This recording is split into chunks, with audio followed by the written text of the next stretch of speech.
Okay, चलिए penultimate day weekly series का और काफ़ी इंपॉर्टेंट क्यूज़ लाइंड अप हैं। पॉलिसी की बात होगी, उसके अलावा ग्लोबल क्यूज़, स्टॉक्स से न्यूज़, सब कुछ डिस्कस होगा अगले 1 घंटे में। लेकिन पिछले शो में आशीष और यतिन थोड़ा सा हेल्दी आर्ग्यूमेंट कर रहे थे वो सीमेंट को लेकर। तो उसमें मुझे ना थोड़ा सा डर लगता है आशीष, जब मतलब हर कोई पॉजिटिव बोले ना किसी सेक्टर को लेकर, और ख़ासतौर से अगर वो होप ट्रेड हो, क्योंकि मुझे लगता नहीं कि ज़्यादा टैक्स कट करने की गुंजाइश है। तो खैर वो मैं थोड़ा सा क्योंकि मैं सुन रहा था तो मैंने उस पर बात की थी। अच्छा, एक और चीज़ जो मैं नॉर्मली नोटिस करता हूँ आज वाले दिन, जो स्टेट ऑफ द यूनियन जो यूएस प्रेसिडेंट वाला होता है, उसमें मैं ये सोचता हूँ कि कई बार मैं सोचता था कि जो इंडियन पॉलिटिशियंस होते हैं वो काफ़ी साइको फैंसी जिसे कहते हैं, कि कोई बोल रहा है तो टेबल थपथपाते हैं हल्की सी बात पर। लेकिन अगर आप वो state of the union address देखेंगे तो आप एक चीज़ रियलाइज़ करेंगे कि पॉलिटिशियंस हर जगह सेम होते हैं। और यूएस में भी हल्की सी छोटी सी स्टेटमेंट बाइडेन साहब दे रहे हैं, सब अपनी जगह से उठकर तालियां बजा रहे हैं और ऐसे मतलब पता नहीं क्या कोई बहुत बड़ी बात बोल दी हो। तो वो मतलब बेसिकली जो सब ऑलमोस्ट सेम ही होते हैं आशीष हर जगह। और ऑफकोर्स जेरोमी पावेल का बयान जिसने कल मार्केट को मूव किया वो भी काफ़ी इंपॉर्टेंट है। खासतौर से बॉन्ड यील्ड में अच्छा खासा मूव आया आशीष, और जो ऊपर के लेवल से थोड़ी सी स्लिप हुई, आई थिंक उसको मार्केट थोड़ा पॉजिटिवली ले रहा है आज। चलिए, तो ये सब इंपॉर्टेंट क्यूज आज के लिए। वैसे इंपॉर्टेंट दिन है पेनल्टीमेट सेशन के साथ साथ दो ऐसे इवेंट्स हैं जो हो सकता है इस कंसोलिडेशन के फेज से हमारे बाजार को निकाल पाए, डायरेक्शन मिल जाए। एक तो खैर इवेंट प्ले आउट हो चुका है, वो थी जेरोमी पावेल साहब की स्पीच, वो बहुत तगड़ी जॉब्स रिपोर्ट के बाद बहुत कीनली अवेटेड थी। और दूसरा आज सुबह 10 बजे आरबीआई की पॉलिसी। इन दोनों इंपॉर्टेंट इवेंट्स पे नजर रखनी थी। तो पहला जो है वो तो खैर ग्लोबल क्यूज के साथ ही समझा देता हूं, जो हो चुका है। एसजीएक्स निफ्टी कह रहा है भारतीय बाजारों में हल्के हरे निशान के साथ शुरुआत होगी, शायद 1/3% या उससे कुछ ज्यादा के मूव्स आएंगे, 60-70 पॉइंट की मजबूती। तो ये हो इसीलिए रहा है, कल का यूएस का सेशन आपकी स्क्रीन पर आएगा। कल 3/4 से ऑलमोस्ट 2% के बीच तीनों बेंचमार्क्स में उछाल।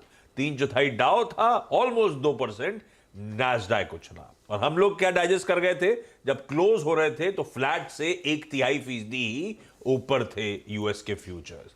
तो एक्सपेक्टेशन से तो कहीं जो हमने फैक्टर इन करा था उससे कहीं अच्छी तेजी हुई।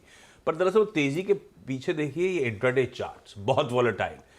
दरअसल सबकी नजरें थी जेरोमी पावेल साहब की स्पीच पर। तो जैसे फ्यूचर्स इंडिकेट कर रहे थे उससे पहले फ्लैट लाइन के आसपास ही यूएस के बाजार ट्रेड कर रहे थे। वो स्पीच क्या, वो वॉशिंगटन के इकोनॉमिक क्लब में उनका बयान आना था, उनका इंटरेक्शन होना था।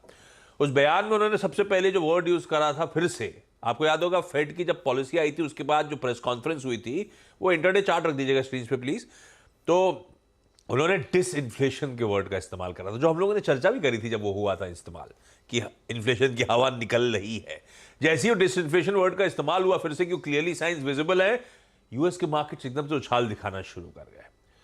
पर उसी स्पीच में उसी के बाद उन्होंने कहा था, एक वर्ड ऑफ कॉशन छोड़ दिया, ये कहते हुए कि स्ट्रॉन्गर देन इकोनॉमिक डेटा जो आ रहा है उससे कुछ दिक्कतें, और वहीं से वो मोमेंटम फिजल आउट हुआ। और एक समय वो जो डाउ दबाव में आया आपकी स्क्रीन पे, वो 250 पॉइंट नीचे चला गया। 250 पॉइंट नीचे वाला फाइनली बंद हुआ 250 पॉइंट ऊपर, बढ़िया 500 पॉइंट प्लस की इंट्राडे रिकवरी। इवेंचुअली स्पीच के कल्मिनेशन के बाद तेजी का रुख ही बाजारों ने पकड़ा।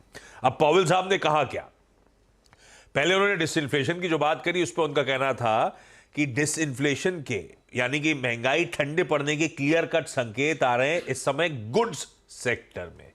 और गुड्स सेक्टर जिसकी वो बात कर रहे थे, दरअसल वो कुल अर्थव्यवस्था का 1/4 है। तो 1/4 पॉकेट में डिसइन्फ्लेशन के इंडिकेशंस आ रहे हैं। उनका कहना है अभी तो लॉन्ग वे टू गो है, अभी तो हमें इस फाइट बैटल को कंटिन्यू करना पड़ेगा अगर डिसइन्फ्लेशन मीनिंगफुल होना है। तो एक लॉन्ग ड्रॉन प्रोसेस है।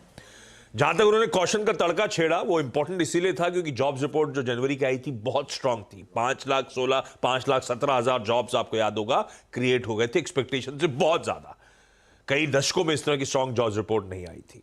तो उनका उस स्पेसिफिक मुद्दे पे कहना था कि हो सकता है इस तरह, हम इनकमिंग डेटा पॉइंट्स को क्लोजली वॉच आउट कर रहे हैं, ये जॉब्स रिपोर्ट और प्लस इन्फ्लेशन के जो नंबर्स आ रहे हैं, अगर ये ऐसी स्ट्रेंथ दिखाते रहे तो हो सकता है और स्टेप्स उठाने की जरूरत पड़े, हमें दरें बढ़ानी पड़े, उससे ज्यादा जो बाजार फैक्टर इन कर रहा है।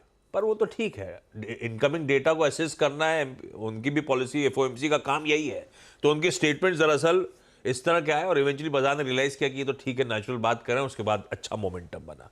पर अगर आप ये सुनना चाहते थे कि इसका इंटरप्रिटेशन ये कि कोई इंडिकेशन दे रहे हैं रेट हाइक्स कब तक कंटिन्यू करेंगी, कब टर्मिनल आएगा, ऐसे कोई इंडिकेशन की तरफ से नहीं आया। लॉजिकल था जो कहा, वो ज्यादातर अगर इकोनॉमिक्स पढ़ा होता तो सब इसी तरह से बात करते। उन्होंने उसी बात को हाईलाइट करा, पर हॉर्सेस माउथ से था, इसलिए वॉलेटिलिटी क्रीप इन हुई और इवेंचुअली तेजी।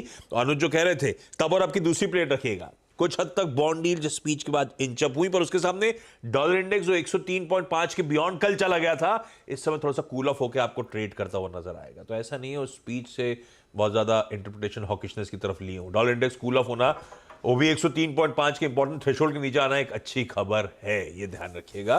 पर आपने कैसे रीड करा, कुछ ज्यादा निकल के आया क्या, कुछ इंटरप्रेट कर सकता हूं, या फिर जो पता था वैसे ही बोला है उन्होंने बस? नहीं, देखिए एक चीज जो निकल कर आई कि नैस्डैक हाईएस्ट पॉइंट पर बंद